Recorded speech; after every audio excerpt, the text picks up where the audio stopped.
Does the exit of Great Britain from the European Union have prophetic implications? Welcome to SkyWatch TV for Tuesday, July 5th, 2016. I'm Derek Gilbert. We'll analyze that question with the help of a prophecy teacher who recently posted an article to his website on the biblical perspective of Brexit.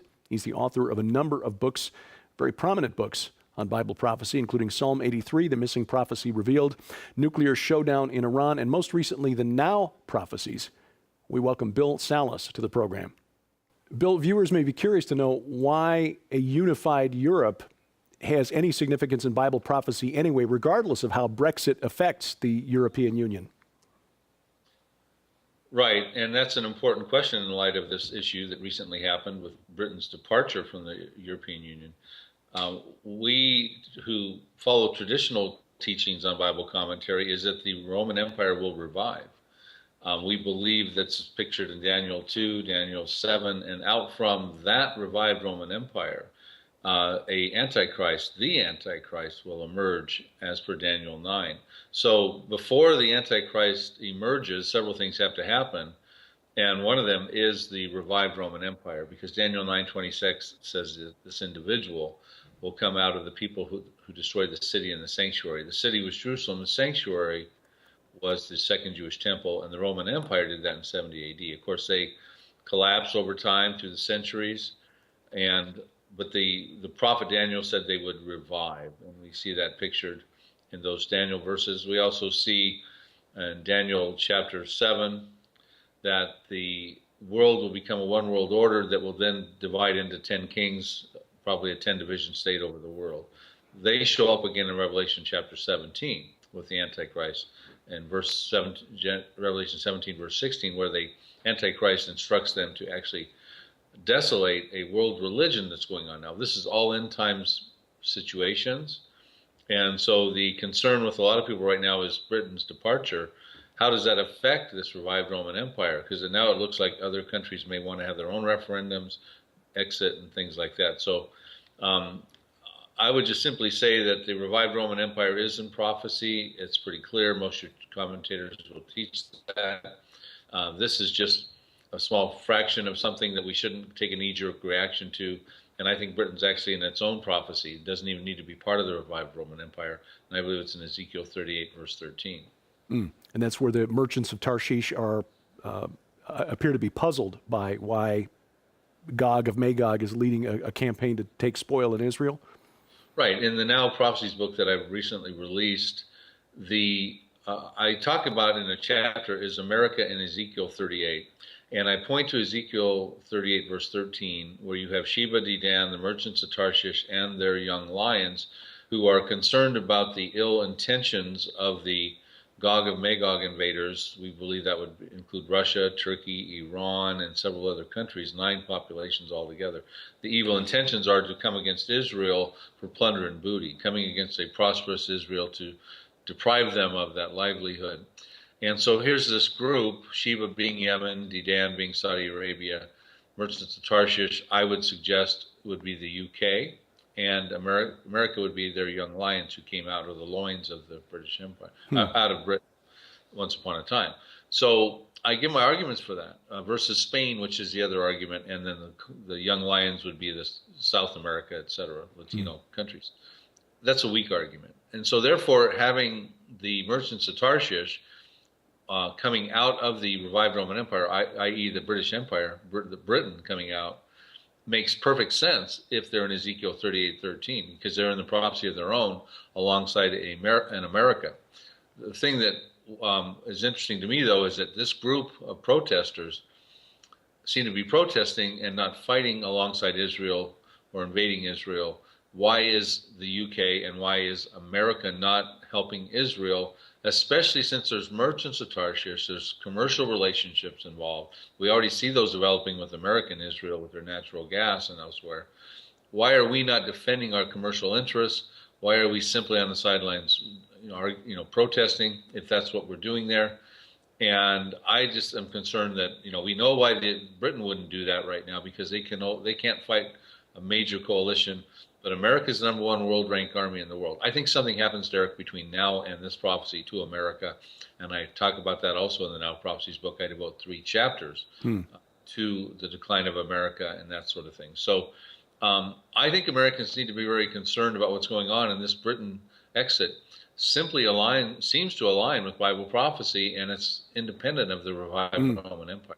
So the revived Roman Empire is the place from which the future Antichrist will come.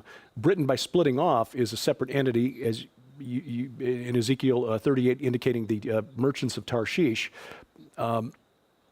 The revived, or the empire that's ruled by the Antichrist, the dragon with the 7 heads and the 10 horns, is not the European Union or a revived Roman Empire, but some sort of global government ruled by the Antichrist.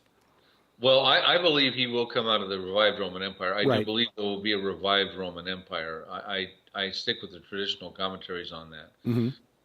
But I believe the EU right now is a fledgling state of that. I mean, the actual Roman Empire that will become, the Antichrist will come out of chaos. It'll develop out of necessity. The noble intentions of the EU right now to make a United States of Europe really is what they've been trying to do. A great idea, but it doesn't work. Britain's an example of it. It's like oil mixing with water. Different cultures, different economies, different clashes throughout the centuries. Unlike America that was birthed in unity. However, when you see in the end times, the world is in a total disarray, a state of chaos. Multiple biblical prophecies that are globally impacting will have happened. Then all of a sudden now the revived Roman Empire becomes very viable. The world it'll invite it and embrace it, because it'll be looking for some semblance of order again in the world, because the world will be in total havoc. So to me, it emerges out of necessity, not out of noble intentions. And the UK may or may not be part of it. The UK, after we see Ezekiel 38, which I believe will precede the revived Roman Empire, which I believe will precede, of course, the emergence of the Antichrist. Who knows what the UK will look like at that point in time? Maybe they'll get back involved. But at this point, they don't have to be in part of the revived Roman Empire. They more than likely have to be part of Ezekiel 38:13, which now makes that prophecy look more close in proximity than ever before also. Right. So the predictions by some of the experts and globalists who were declaring gloom and doom on the world because of the departure of Britain from the EU, which I should point out is not a sure thing. This referendum that the Brits voted on was not legally binding. Parliament, if they wanted to, could ignore it. I don't think they will, but they could. But there could be then another event or series of events that compels the remaining states in the EU to join together in a super state. In fact, a plan has already been put forward by the foreign ministers of France and Germany, which apparently the polls are taking not very well. It could be an economic problem. In fact, we've already seen a call from Italy for a 40 billion euro bailout of Italy's banks, or it could be a geopolitical crisis. Do you have any sense of what might prompt the remaining states of the European Union to give up the talk of dissolving the union and in fact binding together even more closely?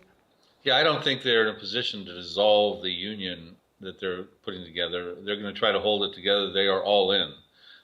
There will be countries that probably want to have their own referendums, and I understand that. But really, at this point, it's going to be too difficult for them to go back and be their own islands again of nations. So basically, what I'm looking for is biblical prophecies to find fulfillment, probably in the order I'm about to tell you. I believe Jeremiah 49 verses 34 through 39 is about to happen. That's a prophecy dealing with Iran. I believe it's nuclear related, dealing with ancient Elam. I believe Isaiah 17 is going to happen, the destruction of Damascus. I believe Jeremiah 49 verses 1 through 6 dealing with Jordan. There's going to be a real issue, a toppling of Jordan. I believe that's going to happen. I believe Psalm 83 is going to happen. Now, if we start looking at these globally impacting prophecies, if your viewers, I've got this all written in my Now Prophecies book so they can understand these prophecies. These are world-changing events. And Obadiah 1 and Jeremiah 49 talks about Israel expanding, not contracting. Ezekiel 37:10 talks about the Israeli Defense Forces emerging as an exceedingly great army. I believe that's going to happen. Ezekiel 38:11 talks about a safer Israel, a wealthier Israel. I believe that's going to happen if it's part of Ezekiel 38 and these other prophecies. 1 Corinthians and 1 Thessalonians talk about a removal of the church, a rapture of the church. Mm-hmm. What if that happens before the revived Roman Empire, which I believe it could? Ezekiel 38:13 talks about the decline of America being as these young lions protesting that massive invasion. We talked about this. That's about, I listed 11 or 12 prophecies that will affect the world like the world has never been affected before, apart from the time of the flood of Noah. Therefore, the world will be in calamitous condition, saying, give us a world leader, give us an empire that we can, have some semblance of order. I think that's what precipitates the revived Roman Empire, not just because it's a good idea with noble intentions right now. Right. It's out of necessity. Yeah. Bill Salus is the author of the Now Prophecies, his website, prophecydepot.net, and he's one of the featured speakers at the forthcoming Rocky Mountain International Prophecy Conference in Colorado Springs. In fact, we'll see you there, Bill, in just a couple of weeks. Thank you for your time today. We sure appreciate it. Great, Derek. We'll see you there.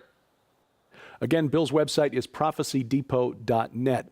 Now, if you're interested in seeing Bill's presentations at the Rocky Mountain International Prophecy Conference, you have that opportunity even if you won't be in Colorado Springs. There's still time to sign up for live video streaming.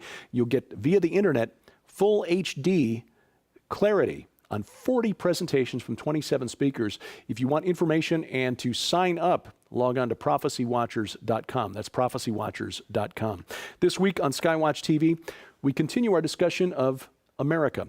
What have we lost and how do we get it back? The new book, When Once We Were a Nation, features 12 chapters, 12 different topics, analyzing the changes that have taken place in America and how we might regain what America has lost. To borrow a phrase, perhaps, how do we make America great again? SkyWatch TV this week features Josh Peck and Christina Peck, and Joe Artis and Donna Howell discussing their contributions to the book. You'll see SkyWatch TV tonight, 4 different locations: the Victory Television Network, WGGN TV in Sandusky, Ohio, WLLA TV in Kalamazoo, Michigan, and then coast to coast on the Christian Television Network. That's DirecTV Channel 376, Dish Network 267, and the Glory Star Satellite Channel 117. Tomorrow, the Cornerstone Network coast to coast at 2:30 p.m. Central Time, World Harvest Television. That's DirecTV Channel 367 at 6 p.m. Central Time, immediately following the Jim Baker Show, and WLLA in Kalamazoo. And then on Saturday, the Victory Television Network and WCLF TV in the Tampa-St. Petersburg area. And of course, our web exclusives offer more content for your perusal. This week, another interview that we couldn't fit under the network television schedule, as one of our favorite guests, Reverend Dr. Robert Bennett, returns. He's the author of 2 books that we highly recommend for your reference library: I Am Not Afraid and Afraid, Demon Possession and Spiritual Warfare in America. We talk about theological pluralism. Can Christians hold multiple contradictory beliefs? Well, the answer is no, but we do it anyway. And you'll find out what Dr. Bennett means about that in our web exclusive interview with Dr. Robert Bennett. You'll find that at SkyWatch TV and the SkyWatch TV channels on Roku, YouTube, and now Vimeo. We appreciate your support, and of course, you can always help us with just a click of your mouse finger. Wherever you find us online, Facebook, Twitter, Google+, YouTube, click like, click share, and click subscribe. And if you've got any email for me, questions, comments, or suggestions, please send those to dgilbert@skywatchtv.com. We thank you for watching as we keep watch. I'm Derek Gilbert, and this is SkyWatch TV.